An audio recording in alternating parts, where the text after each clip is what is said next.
Mwana nomulanga asamba omupiira naye agamba CRUZ nsambye omupiira ngumanyi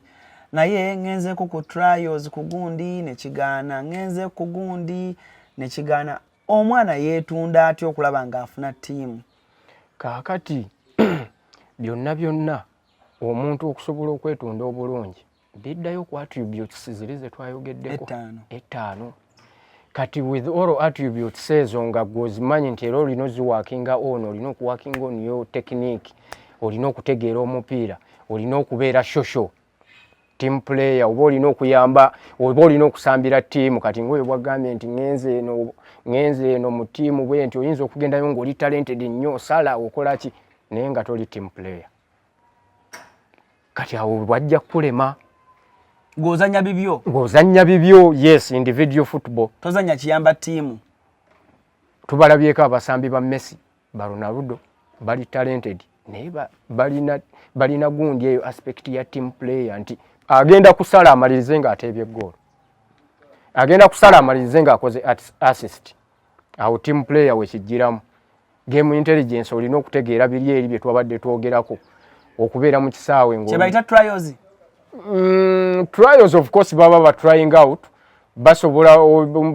okunoonyamu aspect ya game intelligence ne banoonyamu aspect ya technique ne banoonyamu aspect of course for physique try ebeere etya wano ku Hasi Beauty Parlor tuli bakafulu mu kulabirira n'okuyooyoota ensusu tukola facial ne tukupepeta ka face ne kawawera nga aka baby tusiba n'okkola enviiri mu buli musono songa mu kukola pedicure ne manicure tuwekansa tusala enviiri mu buli musono ate bwe kituuka mu kukola makeup tetumanyiiyo mulala tuli muyenga ku Tank Hill Road okuliraana Italian supermarket mu basement essimu tuli ku noti 72 682 953 teweerabira saluuni egenda okujjayo bulungi bwo n'ekitiibwa kyo ye Hasi Beauty Parlor a world of beauty. Okay, kale oyeya omuntu bwayogera ku kigambo omupiira mu ggwanga Uganda mu bazanyi abasambye ku mupiira mu ggwanga Uganda ne bagunyusa ne bagamba ng'omuntu yali akubaka kasatu kabiri kwegamba nga buwingi w'omuteeka olabira ddala nga musajja akutambulira ddala bulungi nnyo ku Uganda CRUZ toyinza butogera ku musajja amanyiddwa nga Jaja Walu mupiira gwa Uganda mu history y'omupiira gwa Uganda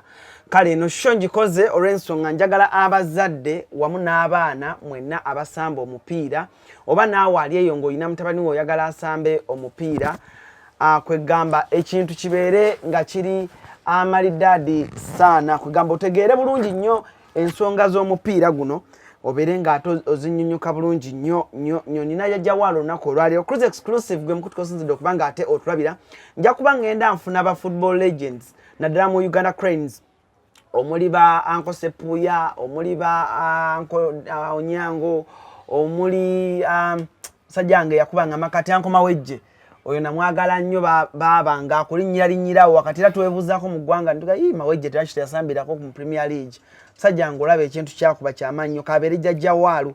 abantu nga olaba ekintu kye bakola kirala nnyo ddala kale CRUZ exclusive gwe mukutu abaali bangamba nti Jojo toothpaste aliwa Jojo yampadde nangamba ALLANCRUZ tandika otunda ne toothpaste wa Jojo yakomyewo on the market and of course mukamanyi kalungi nnyo kano ka mitwalo 10 then akatono ka mitwalo 5 so bobo yagala toothpaste wa Jojo ono osobola okunkubirako ku namba yaffe eri wansi awo eri mu black nensobola okubanga atema okufunya Jaja Walu nawe mwennyini njakka kuwaako okawulye kalungi nnyo tekakolebwa wano buveeyo London neka toothpaste kalungi nnyo amanyo gakuluma biki kalungi kahabo okozesaako katidi katono bwe kati kakumala omwaka mulamba kano kokka osooka okozesa okumala omwaka mulamba kitegeeza okoonako bukonyi oteekako kalinga kampeke ya muceere n'olyoka okawulira bwe kakola amanyo gakuluma gajijeera ekyo Jaja Walu thanks okulaba nze nsinza okukusanga the last time we met oyina emboozi gye wanyumya abazadde bangi ne baŋŋamba nkufune ojja wannyonnyole bulungi nnyo omupiira kyeki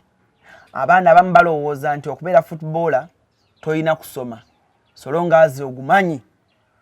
bw'otuuka ku Vipers ne bakuwa ebitabo sula emabbali gwe genda maaso ojja tunyumizaako ba football abali eye Bulaya basomye tebasomye kiri kitya mutambuddeko. Basically ensonga z'olunaku olwayo zigenda kubeera ku program eno egenda nyumira nnyo eri oyo omuzadde ayagala omwana we okusamba omupiira. Tulabye abasajja nga babebe cool nga alina mutabani we Alpha nga saawa zino ali ku express naye abamu bagamba osobola okuteekamu ssente omwana wo n'agenda e London oba n'agenda e Bulaya kitwala ki omwana wo okutuuka okukubirako eyo level yeza academy ezimu abaana abazadde abamu balina ssente nga balowooza osobola okukwata ssente n'otwala mu Man U n'ogiwa omwana n'otwala mu Arsenal n'oteekayo ssente ne mwabatambuddeko academy zino oba ttiimu zino ze mugenzeeko ezimu ennene omwana ava atya ku level ya academy n'alinnya mpolampola era abaana abamu omupiira gubalemerawa oba oli awo naawe olina bye wasamba nabo naye wa omupiira we gulemera omwana tetuli ku politics wa mupiira mu Uganda naye tugenda kutunulira omupiira omwana omuwala omulenzi asamba omupiira ogufunamu n'omuzadde oyo okutegeera what football is. Tukwanyiza nnyo ku show but sooka obuuze ku batulaba n'oluvannyuma tweyongereyo. Abatulaba bonna oba n'abanaatuwuliriza obuwuliriza mbeebaza nnyo okubeera nga musubscribinga abasinga ku CRUZ exclusive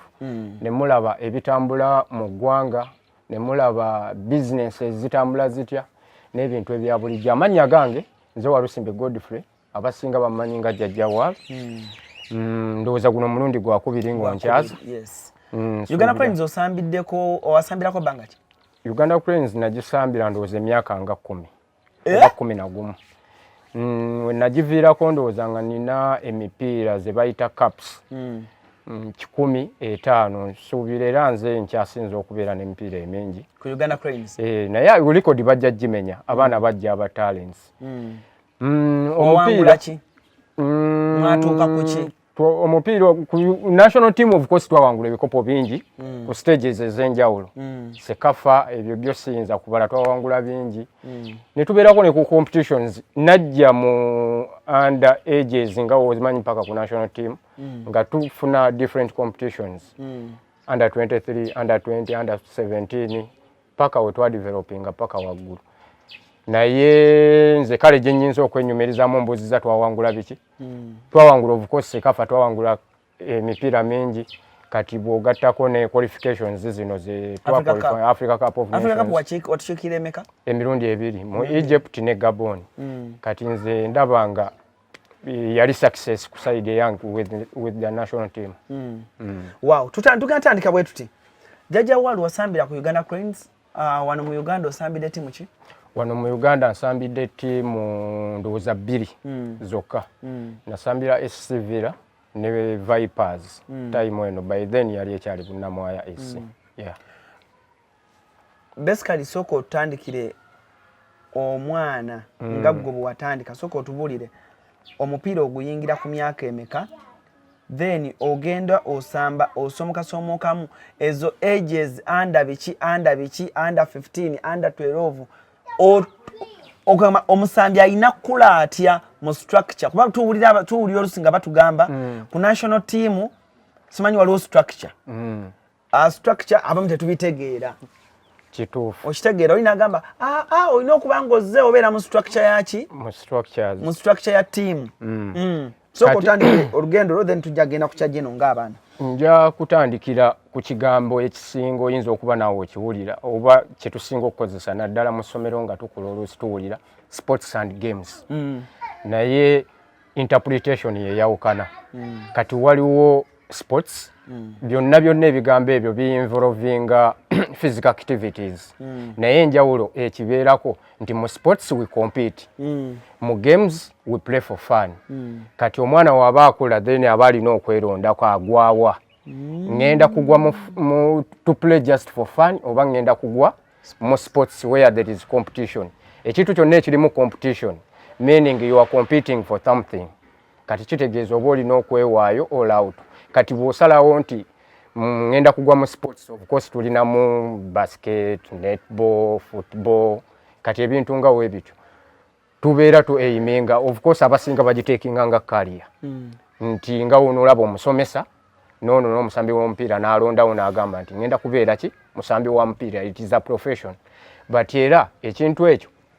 we tuba tukula mu stages wano eno mu buto to garantinga we don't guarantee awo wekijjiramu nti okusoma tuba tulina okutambula nakwo nti tosobola kugarantinga but you can determine okudetermininga kyawukana kugarantinga bw'ogarantinga oba ofuuse katonda obwanga ogamba kirina okuba kati abasambi b'omupiira balina okwejja mu mindset okugamba nti nze ndi musambi wa mupiira nina kusamba busambi mupiira ne basuula education kikyamu kuba tomanyi waje kigenda kukoma however nti you can determine okudetermininga kuno just olina ku working out but again era ku working out kulina okubeera specific naye bwe tuba tugenze so much in omwana akuza atya okutuuka ku top level oba omusambi yenna okubeera ku top level ng'ofuna akasente akategeerekeka ng'ofuna akasente akategeerekeka waliwo mu development waliwo kye tuyita soccer attributes bino by'ebintu ebireetera ekintu okwapeninga okubeerawo kati mu mupiira tulina mu muzannyo gw'omupiira tulina oba athletics oba mu sports in general kuba sports etwala bingi basket netball bikoze bitya attributes ezo zonna zifaanagana kati at a certain point oyinza okulaba attributes ezo naye era nga ne mu education za-applyinga mu academics nti kati mu mupiira tulinamu kye bayita technique ne tubeeramu ne game intelligence ne tubeeramu ne physique ne tubeeramu ne mindset ne tubeeramu ne team player ziringa 5 kati nakyekyo ne bibanga birina breakages zaabyo naye ebiseera ebisinga waliwo ekintu nga kyo omuntu agenda okugamba mbu ye ategeera nnyo omupiira agenda kuba akulimbye because it is a broad game mugazi nnyo ate gulina a lot of dynamics nti gukyukakyuka kati oli bwakugamba nti nze ntegeera nnyo omupiira jangu nkunnyonnyola aba akulimbye kyova olaba tusoma ne tweyongerako naye ate waliwo ebitakyuka technique ye bategenda kukyuka it is the vocabulary of each and every talented soccer player technique alina okubeera ne technique omusambi kati n'obwonoova wano n'ogenda mu Premier League togenda kusangayo omusambi agenda kusitula kugulu kwe akuteeke ku mutwe asibire omupiira wansi ng'okugulu kuli eno wabula omupiira gujja kubeera wansi teriyo gw'ogenda kusanga mbwoba agenda kukyusa ensinga eno amaaso gatunule eno atomeze enkoona ng'eri wano bijja kusigala nga biriwo ebito ye tekiniki nti buli muntu alina okuba nga tekiniki agirina yo oba ogenze Brazil oba wa kontra egenda kubeera yemu just mukyukamu katono nnyo kati ebyo bye tulina okukolako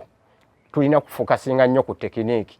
tewali musambi n'omu gw'ogenda kusanga ng'ali tactical okay nga technical ali bubi ebigambo ebyo biri technical bwe mba mbinnyonnyodde kati tekiniki mubeeramu ball mastery ne mubeeramu dribbling and running with the ball ne mubeeramu movement and shape kati ball mastery kye kintu nti omusambi asobola okumanipulating omupiira with both legs asobola okugukozesa kyayagala tulabye ba Messi ba Ronaldo kati dribbling and running with the ball just omuntu okusobola okubaawo omupiira naye nga gukyali mu reach ye kwegamba nga asobola okudduka ku speed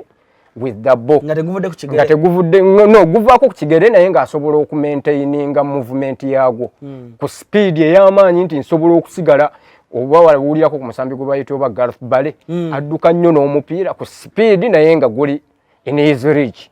kati byebyo kati omusambi nga tasobola kusobola ebyo bintu ebyo kizibu nnyo okubeera tactical okay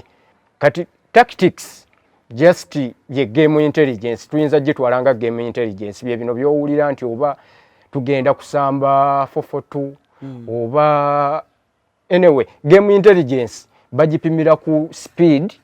omusambi gyatakingira decision on the field of play speed omusambi gyatakingira decision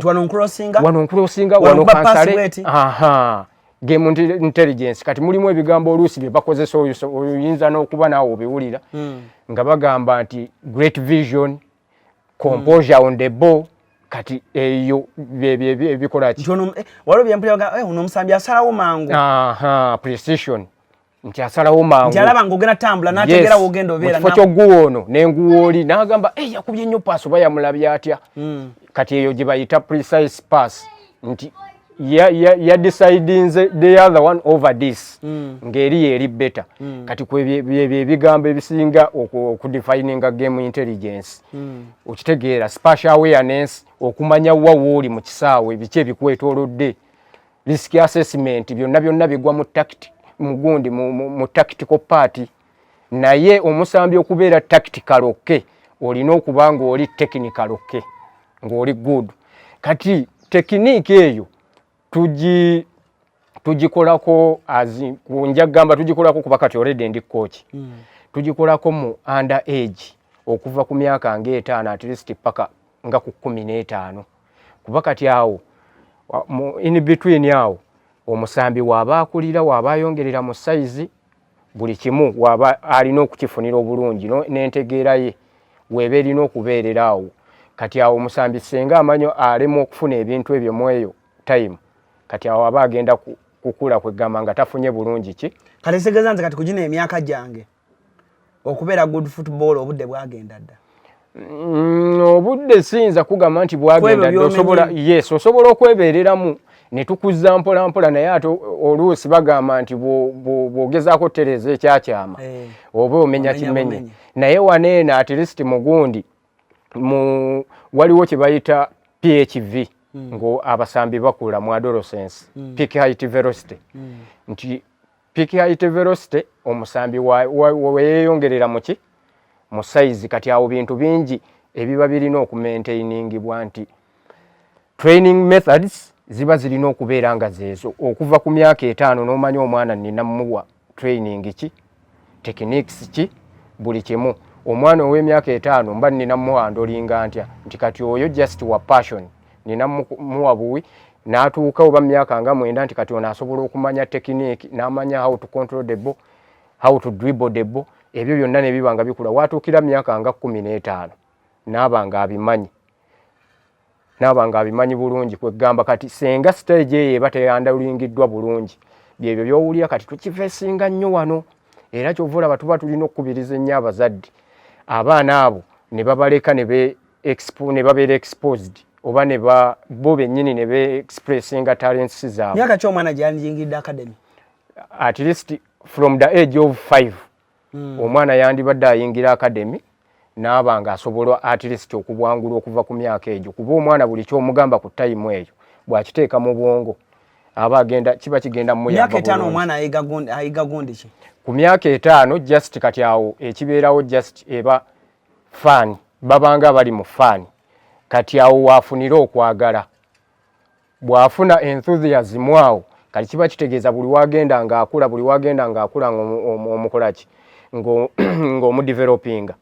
ekintu aba akyagala bulungi kuba byoba omufeedinga biba bituufu agenda okutuuka ku myaka 15 buli kimu kibeera okke kati ekitegeeza omwana ku myaka 5 osobola otandika omugamba nti 2 atambula bwati 3 atambula bwati no kati kyekiri kye nagambye mbu tekiniki waliwo tekiniki ne tactics kati 2 atambula bwati 3 atambula bwati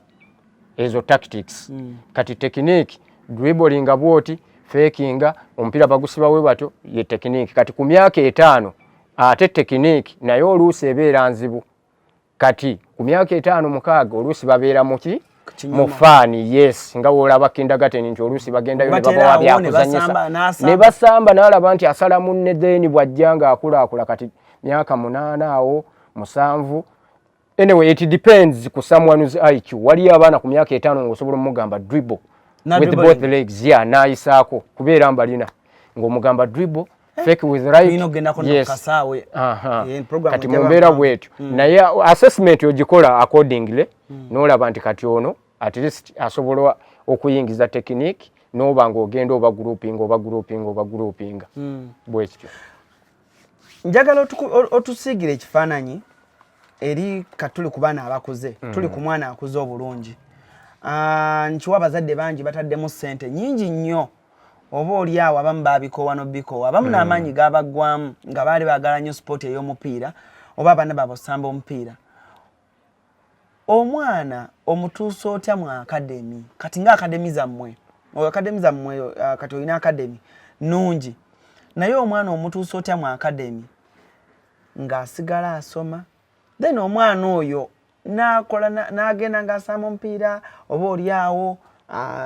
n'omutunda ku gundi ku stage wano oba oliawo n'omutunda wano gamba okuza otyo kati tujja kuwanga ekifaananyi kya alpha olaba engeri bebe kulu jazza amuleeta mu mupiira paka ku express njagala otusigire ekifaananyi nga coach oba anaabo omuba omuzadde alina kukwata atya omwana okutuuka ku level eri nga atuuka nga oba okitegeera kinga oba mentally nga omupiira agutegeera kale nga atundika anyway buli stage erina handling yaayo kati from the age of 5 oyinza okwesanga omwana nga yaba alina okufuga nti kati kaŋŋambe nga kati bweri rain season kuba kati training bweba ng'ejja kuba ya ssaawa 2 kumakya omwana ajja kuzuukuka nga tayagala kugenda ku training tosobola muforcinga age of 5 6 let it be oba kale 9 bw'aba tayagala muleke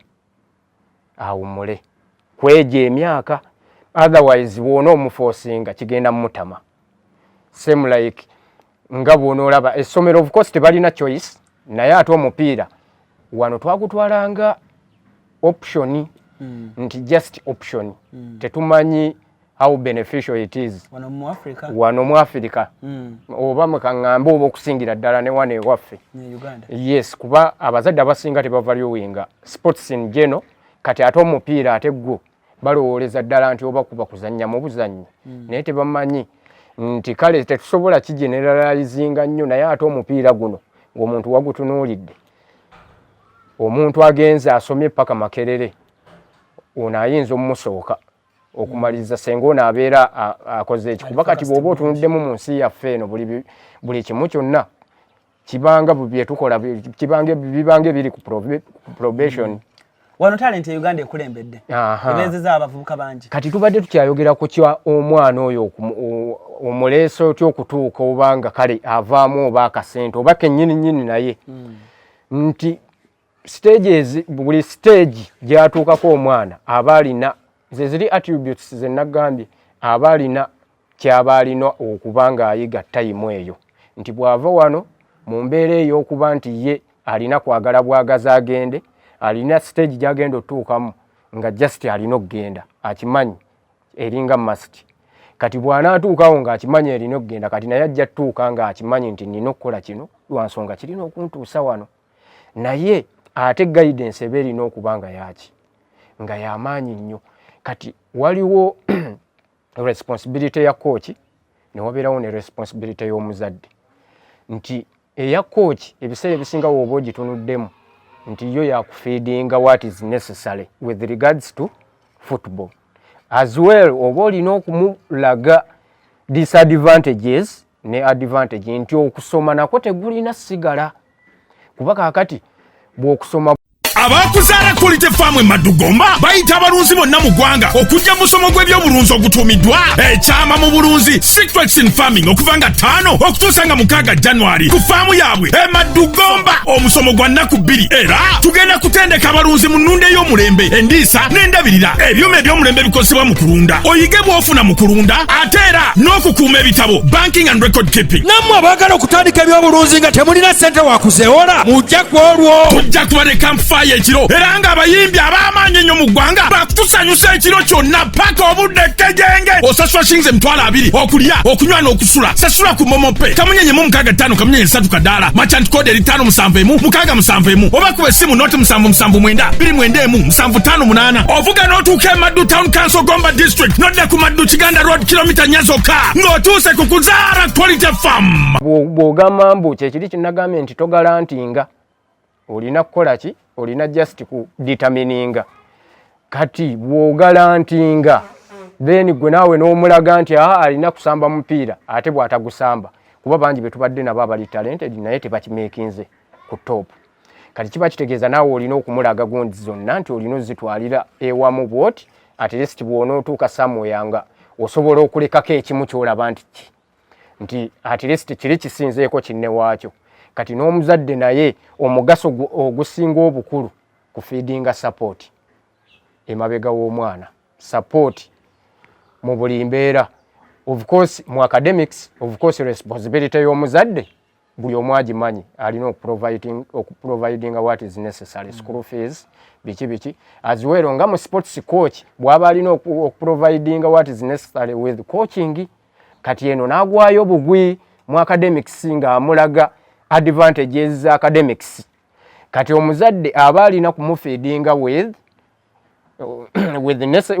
what is necessary with regards to academics school fees what kati mu sports oluusi naye n'amulaga advantages zaki za sports kati awo combination eyo eba egenda kuyamba nnyo omusambi oba omuntu yenna okusobola okukimekinga ku top. Eri omuzadde atulaba alina omwana muto emyaka gyoyogedde 5 6 7 8 9 10 biki by'olina okukola okwagaza omwana omupiira? Ekisookera ng'olaba kala agwagala naye ng'olaba oluusi ayagala oluusi tayagala. What are some of those few things kwatungamu ababadde n'abaana by'olina okukola by'osuubira nti bisobola omwongera omwagaza omupiira? Ekisingira ddala omuzadde ekisingira ddala kusapootinga mwana ku kyolabye nti asobola okukikola nga si kibi. Kati omwana wo omulaba mbu alinamu talent then mu supporting. Abazadde abasinga kuba tubadde tufuna abaana abamu naye ng'omulaba ali talented najja nagamba maama tanzikiriza kujja daddy tanzikiriza kujja naye kale gwe n'owulira nga kikuluma naye kati gwe n'ogamba oba nsituke ngende mu nnyonnyole omuzadde ate oluusi n'omubuulira objectives oba zo gwe nga alina academy n'omubuulira objectives ne goals naye ate oluusi n'akirabira mu perspective ndala nti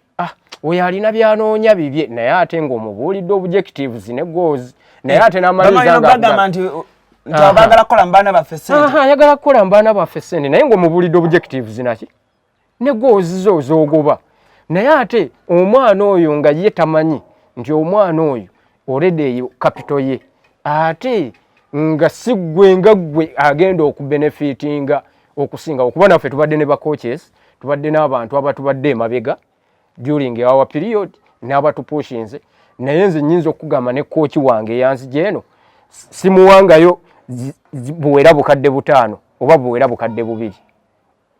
yadde bano bakocha ab'okukyalo nibo baba n'ab'omu liigi kuba bonna bwe bakyaliwo mbaddeko ne coach Nkata mbaddeko ne bakochi Waswa bakochi Golola nze nkyogera kuba nze ate nandigambye nabawaayo naye sibawangayo yadde kati abazadde baleka abaana basobole okukola ki kubanze nze nali nsamba omupiira at 12 years nga ndi striker nga gwagala nnyo naye nga bulengendo ogamba maama nti maama engato yange banguleke abamukambwe watu yagala bireke bite katugamba waliwo olususu otunulira omupiira nga kale singa oba nagusa singa oba nakola bwenti singa ati mu biseera ebyo singa oba nakola bwenti oba nandisobodde nga aliwo abamu be nali nabo ng'olaba basakisiidinzeemukko ng'olaba kiriko better. So I think nga bw'oyogedde nti abazadde support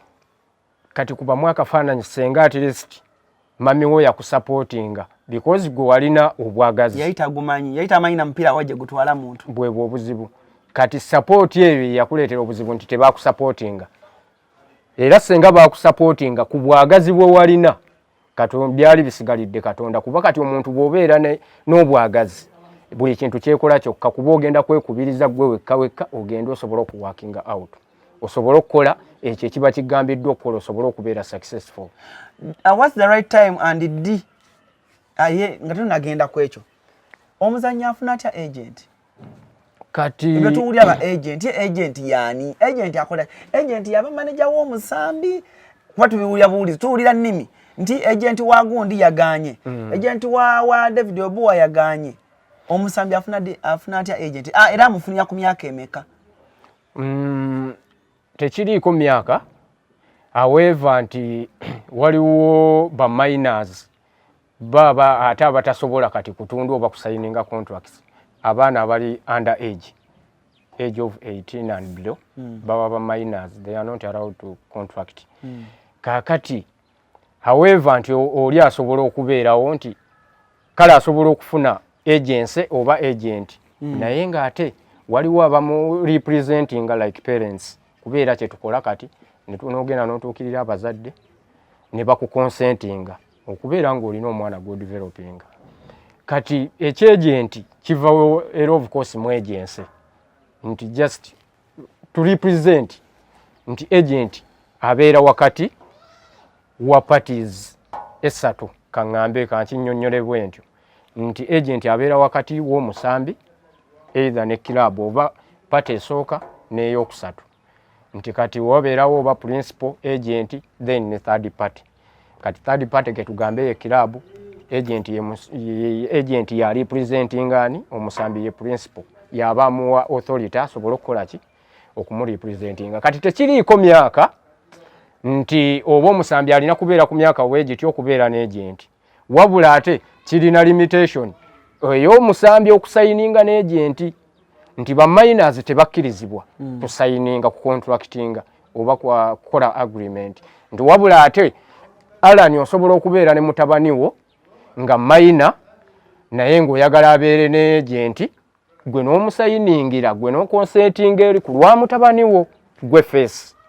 naye bw'asukka emyaka 18 then aba around yes kati agent just aba representinga representings musambi just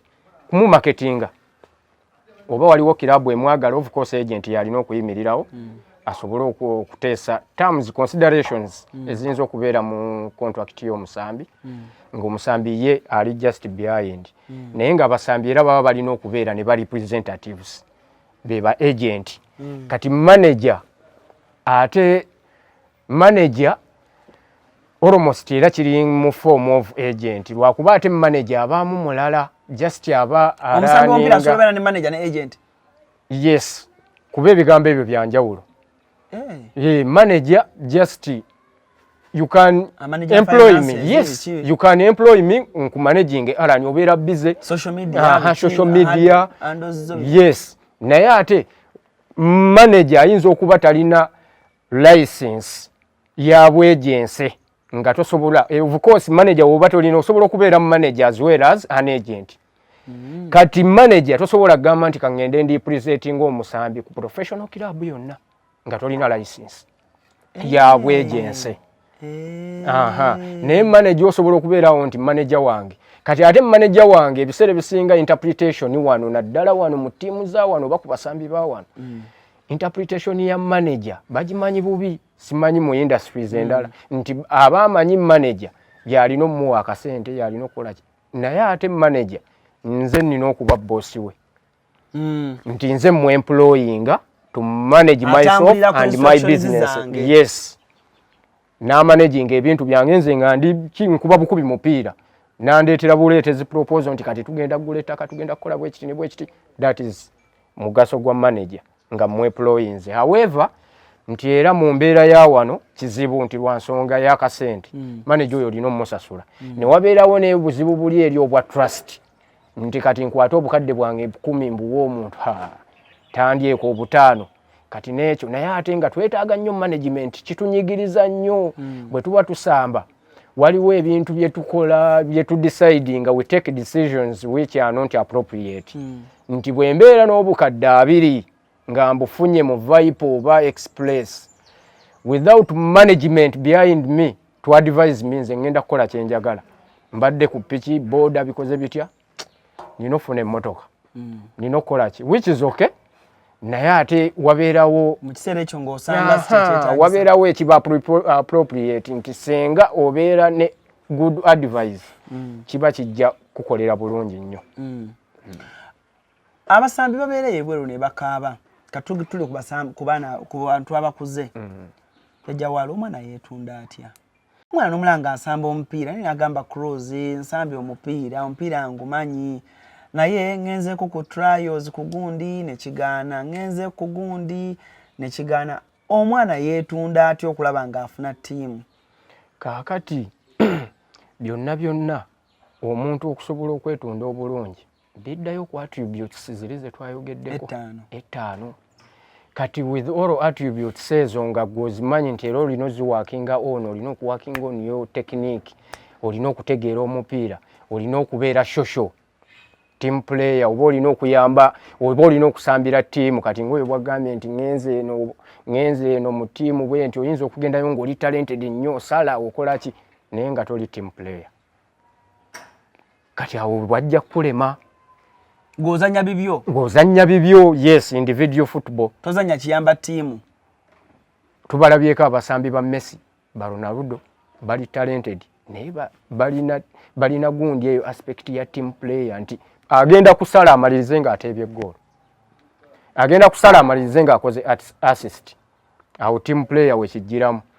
game intelligence olina okutegeera biri eri bye twabadde twogerako okubeera mu kisaawe kye bayita trials trials of course baba trying out basobola okunoonyamu aspect ya game intelligence ne banoonyamu aspect ya technique ne banoonyamu aspect of course for physique try ebeere etya kati trials of course sikwe ku abasinga baba bamanyi kibeera kya ebeeranga process ojja kujja baku involving mu training nga leero ojja kusanga tiimu egenda mu recovery ubeere mu recovery just kudduka kuva wali paka wano kwolebwe enkeera wabeere era training endala bakuteekemu era nga bye bagenda okukola walinawo passing drill balabe technical ability yo eri etya banootinge wansi nti oba kati apasinga bulungi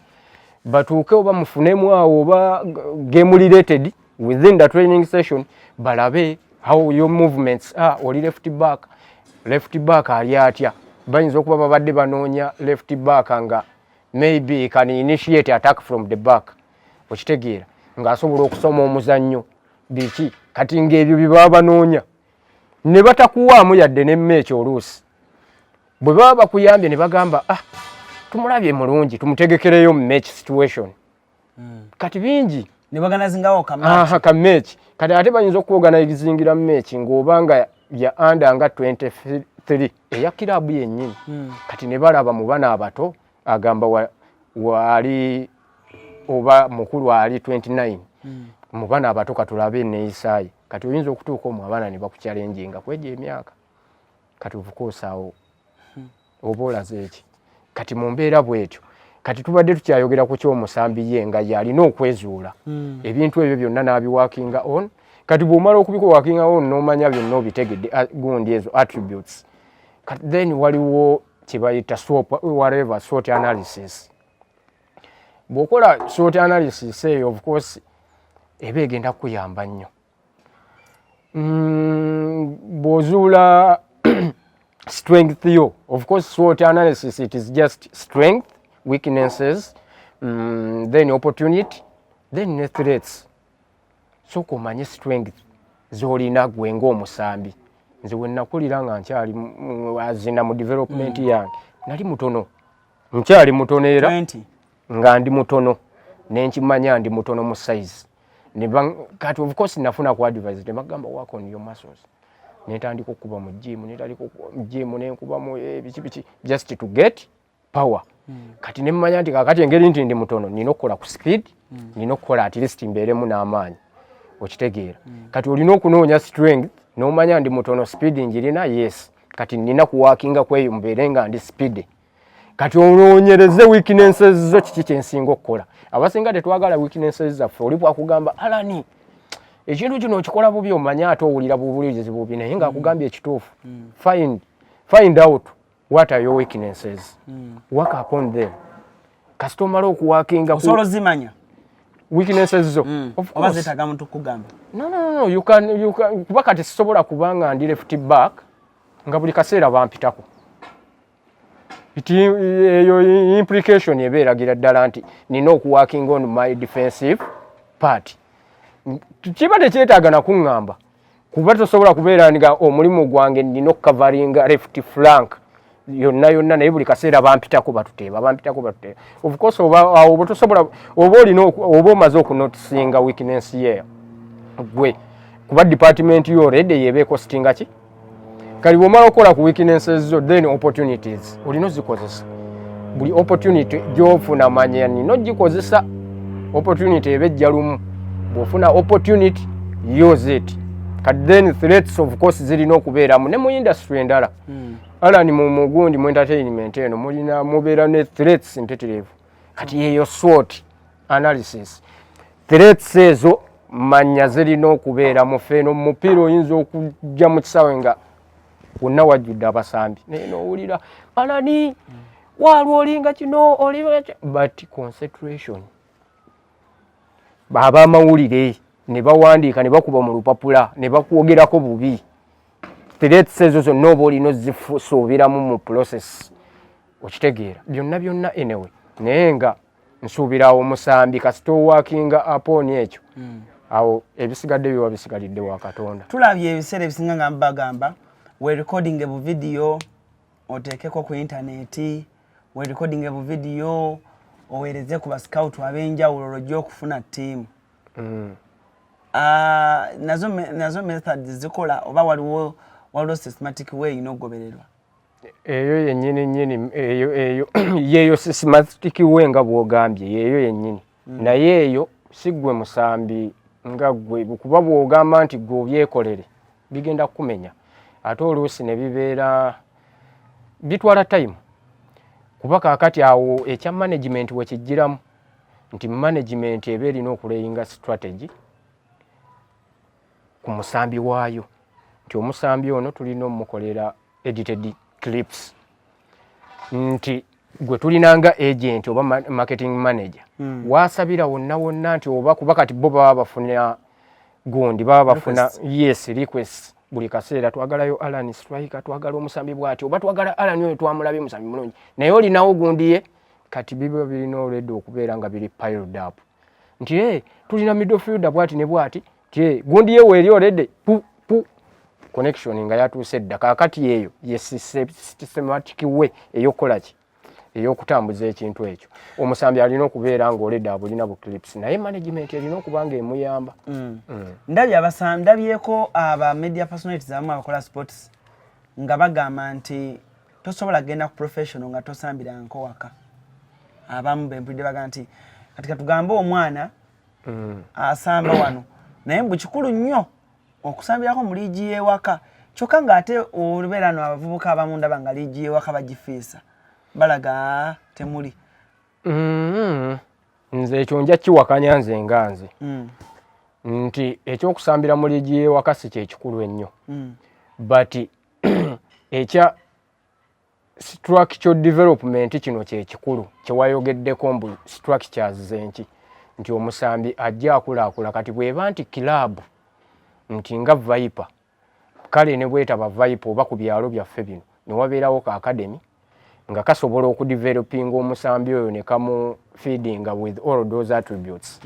naakula okuva ku myaka 5 ng'alina what it takes to be a top player is technical okay nga physique yeeyo abadde accessinga gym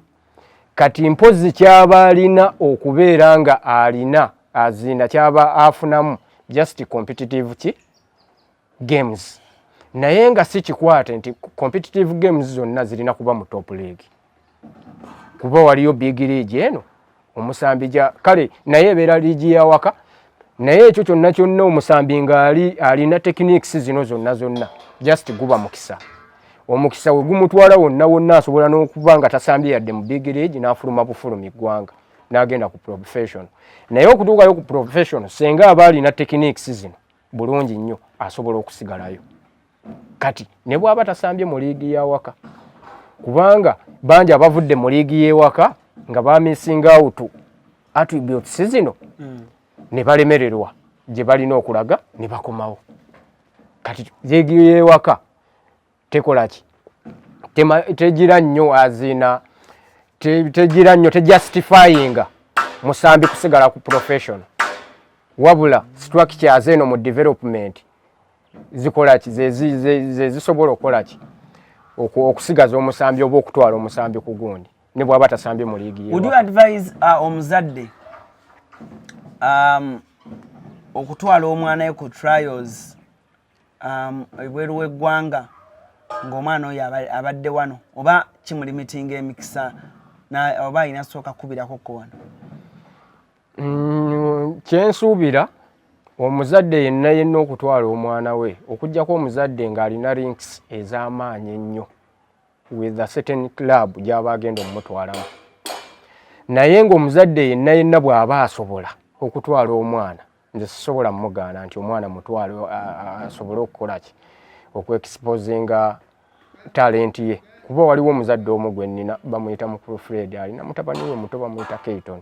naye omuzadde ayagaliza omwana buli wamu wayagala amutwala n'agenda n'akuba naye mu under age buno obutonamenti n'agenda n'akuba kati omuzadde yenna ayagaliza omwana ng'alina access esobola okutwala omwana nze simulinaako buzibu amutwale kasitaaba omwana ng'ali well fed ne bino ebitandikirwako kiboke kati ate omwana bw'abanga amutwala eri kubeera mu academies kyekiba kisinga njagala otumenyere nti ebintu bino oba bwe biti oba omusambi ekika kino tosobola profession ebweru w'eggwanga nti kati golabye ku basambi ab'enjawulo abali wano e Uganda mu position zonna naye biki by'osobola obbalabula n'ogamba omusambi ng'olina embeera bwe ziti nkwegayidde sooka osigale wano e Kampala mu kitundu kyaffe ekiddako tova oyagala okutikira ebintu ebiri original okuva mu America ng'amasimu okuli iPhone n'essimu endala computer laptops ebyuma by'eddwaliro ebizigo by'abakyala perfume n'ebirala bingi weekwate Nairo Cargo Carrier e Boston okutikira ebintu bye byonna teweetaaga kutambula kubinona beesike babikuleetere w'oli Nairo Cargo Carrier ekuguliza ebintu ebiri original ku mikutu gyonna mu America nga Amazon eBay Apple Walmart Best Buy n'emikutu emirala mingi olwo ebintu bino n'ebitikka ng'ekozesa emmeeri oba ennyonyi okutuuka w'oyagala Nairo Cargo Carrier tusangibwa ku kizimbe Masengere Emengo okulira na BBS Telefina okumanya ebisingawo tukubire ku simu 0700-389-155 oba 0700-389-147 oba ku website www.nairocargocarrier.com ebintu byonna osobola okubifuna naye ebiri original nga biva mu America Nairo Cargo Carrier yebireeta. Okay, tukomyewo nga bwe mbadde nkugamba n'ogamba omusambi nti onkwegayidde omusambi ayina emize bwegiti omusambi akola bw'ati professional level ebweru w'eggwanga awo abaana abasinga we balemedde era gwe nkwegayidde sigala e Kampala ozanye ogwe e Kampala ekisookera ddala era ogambye nti professional ebweru w'eggwanga kasita gusukkako wano omupiira gufuuka nnyo omulimu tolaba nti wano tuguyita nti mulimu naye ate bwe gusukka wano guba mulimu ddala guba mulimu ebeera profession nga bw'okiwulira nti professional football ebeera profession nga bw'onoolaba omusomesa engineer buli kimu kati omusambi yenna nga togenda kubeera ng'oli focused togenda kusobola bweru wa ggwanga omusambi yonna nga togenda kubeera na discipline togenda kusobola bweru wa ggwanga discipline kyeki ngenda kuddira kankole outline wane omusambi yenna nga tugenda kubeera hard working nsuubira tugenda kubeera bweru wa ggwanga ekya tekiniki kyo nkivuddeko lwa nsonga alani bwe bagamba nti oli entertainer oledi obeera ne trends ezikufuula ki bwe bagamba nti musambi wa mupiira oledi baba bakimanyi olina tekiniki kati focus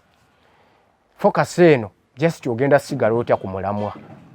nti ebiseera ebisinga abasambi b'omupiira twagala nnyo